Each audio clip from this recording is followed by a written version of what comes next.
As early as 1929, the Packard Motor Company of America developed a diesel engine especially intended to power an aircraft. The inaugural flight of the aircraft engine combination, called the Stinson Destroyer, shown here, was from Detroit in Michigan State to Langley Field in the state of Virginia.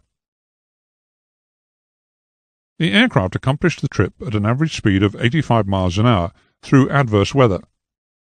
The straight line distance is 560 miles, but this aircraft, in fighting its way around and through extremely bad weather, travelled approximately 650 miles.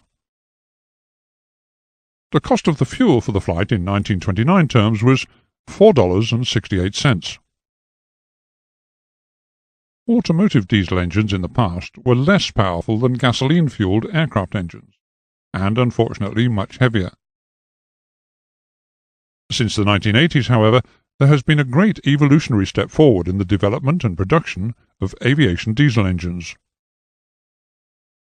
The common rail principle enables the relationship between the engine's mass and its power to become far more acceptable for aviation usage. As a consequence, due to the adoption of common rail technology and direct fuel injection, and also the use of lighter materials and turbocharger technology, diesel engines offer more advantages to the aviation industry now than they previously could. Two factors allow aircraft diesel engines to be cheaper to operate. First of all, they use the more widely available kerosene jet, Kerajet fuel, which is substantially less expensive than aviation gasoline, and they use considerably less of it. A light aircraft powered by two of these diesel engines can carry 4 passengers at speeds up to 231 miles per hour, while consuming only 1 gallon for every 19 miles travelled. If the engines are set to give maximum economy, then 42 miles to each gallon of fuel in still air can be obtained. That's approximately 9 1/4 miles to each litre of diesel. This gives diesel-engined aircraft a substantially increased range for a comparable volume of tankage. Secondly, aircraft diesel engines are much more durable than gasoline aircraft engines, so time between overhauls is much greater. Aircraft diesel engines are also safer than gasoline aircraft engines in operation, because of the reduced fire and explosion risk from using Kerajet fuel, and the fact that they use the compression ignition principle. An additional advantage put forward by the promoters of the engine used in the Stinson Destroyer was that it caused negligible radio interference. Of course, this comment was made in the days of fairly primitive airborne radio equipment, and very poor interference suppression. However, the fact that compression ignition is used in the diesel engine is still a great advantage. The complications, which are a consequence of having twin magneto-ignition systems, as are fitted to normal gasoline aircraft engines, are removed. There are several different types of aircraft diesel engine presently in production. Amongst these are the Centurion 1.7, shown here, is made by Telit aircraft engines who are based in Liechtenstein. They took a 4-cylinder engine, which was first used by Mercedes, and totally re-engineered it for use in aircraft. All of the critical parts of the engine were redesigned by Telit and are now manufactured by them. It's the first modern diesel engine to be fitted to a certified airframe and scheduled for production. The manufacturers say that the engine reduces the cost of flying by 70% compared to gasoline-powered aircraft, based on fuel prices in Germany. Total operating costs for a diesel engine over its lifetime are projected to be an order of magnitude less than that of comparative gasoline-powered engines.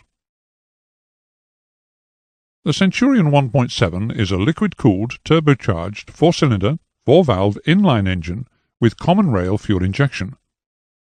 It develops 135 horsepower and 302.4 pounds-foot of torque. Displacement is 1.68 litres, and it has a compression ratio of 18:1. One of the aircraft to which it's fitted is the Diamond Star DA-40 aircraft, manufactured by Diamond Aircraft Industries. Although rated at only 135 horsepower, the Centurion 1.7 can replace more powerful gasoline engines because it provides more static thrust. Static thrust is that force which is produced when the throttle is advanced. It's a function of engine torque, gear reduction to the propeller, and the pitch of the blades. The Marine Renault's MR200 is now certified and flying in production aircraft in Europe. It's already being fitted to a Cicata TB20, similar to the one shown here, and is available for installation in several American aircraft types. Lycoming's four-cylinder, horizontally opposed, turbocharged, four-stroke air-cooled diesel engine is rated at 205 horsepower. This engine has been refined from an existing design which was originally developed in Italy and is now owned by Detroit Diesel. Delta Hawk Incorporated is currently testing a two-stroke turbo and supercharged, intercooled, four-cylinder, 200 horsepower diesel engine with the cylinders in a 90-degree V configuration. The V-cylinder configuration can be more compact and lighter than opposed configurations. Basic diesel engine operation is as follows. Initially, air is introduced into the cylinder as the piston moves down on the induction stroke. The air is now compressed in the combustion chamber as the crankshaft moves to top dead center. No fuel is yet injected. The compression ratio of the diesel engine is much higher than that of its gasoline equivalent, between 18 or 28 to 1, as opposed to 10 to 1 in high-performance automotive engines. Thus, the extremely high compression causes the air temperature to rise above the flash point of the fuel. When the fuel is then introduced in the combustion chamber, it mixes with the highly compressed and very hot air and combusts spontaneously. The pressure generated by the expansion of the gases as the mixture burns pushes the piston down. The connecting rod transfers the linear energy thus induced to the crankshaft, which translates it into rotary energy.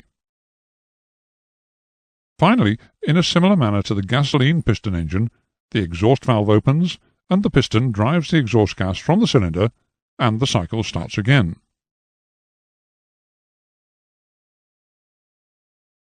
In contrast to the gasoline engine, the power output of the diesel engine is actually controlled by the amount of fuel that's introduced into the combustion chamber, while the amount of air remains constant.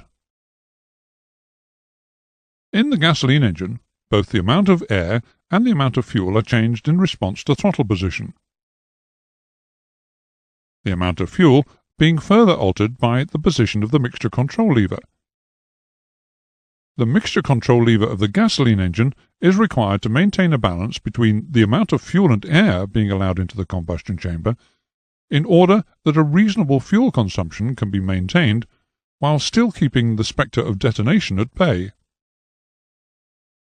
Because the fuel is not injected into a diesel engine until the actual required moment of combustion, detonation in this type of engine is not a problem. Diesel engines do not usually operate at the stoichiometric ratio. The stoichiometric ratio is the air-fuel ratio in an engine where all of the fuel and all of the oxygen is burnt completely. If there is more air than is required, a gasoline engine will run weak. If there is more fuel than is required, then the gasoline engine will run rich.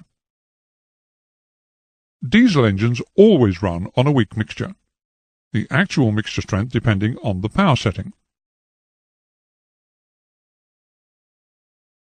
In the gasoline engine, airflow into the engine is choked by the throttle valve at all times that the engine is not operating at full throttle, which limits its efficiency.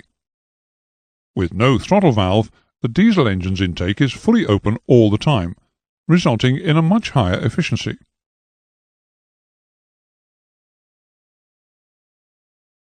Most aircraft diesel engines will use regular Kerojet fuel, Jet A, which is a light cut of diesel fuel.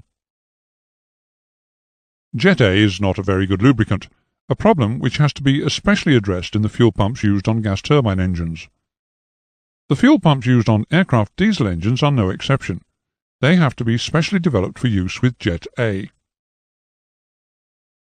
Although anti-icing additives are used in Jet A, they may not be included in some of the other fuels which can be used in the aviation diesel engine. There is a question, which is still unresolved at the time of writing, as to whether or not to allow anti-icing additives to be used in these other fuels. Anti-icing additives would overcome a tendency which kerosene-like fuels have to absorb more water than does aviation gasoline, but the use of these additives is being curtailed in some countries for environmental reasons. The ability of the fuel to flow in extremely low temperature conditions must also be ensured, and new requirements regarding cetane number must be specified for kerosene jet fuels, which is currently unspecified. The cetane number is a measure of the ignition quality of a diesel fuel. It's often mistaken as a measure of fuel quality. The cetane number is actually a measure of a fuel's ignition delay. This is the time period between the start of injection and start of combustion of the fuel. In a particular diesel engine, higher cetane fuels will have shorter ignition delay periods than lower cetane fuels. Using the appropriate cetane-rated fuel in a diesel engine is critical to developing the power of that engine. Use the mouse to click on the Inject buttons on the screen to get an idea of the difference in ignition delay when using fuels with either a low or a high cetane number. This concludes the lesson on diesel engines.